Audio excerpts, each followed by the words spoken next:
bir ateştir, külden doğarım. Sözümün gölgesi düşer yarına. Dünya bir kapıdır, çalıp ağlarım. Açan da kapayan benim aslında. Yol dedim yürüdüm, izim silindi. Rüzgar adımı aldı, sır eyledi.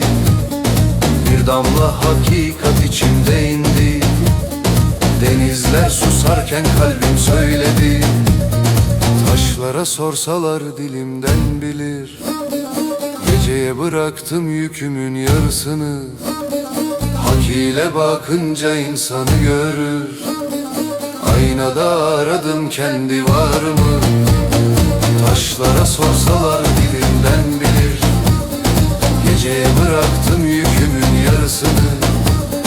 Hak ile bakınca insanı görür. Aynada aradım kendi varımı.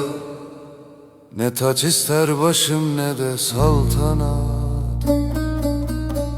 Bir lokma bir nefes yeter ömrüme.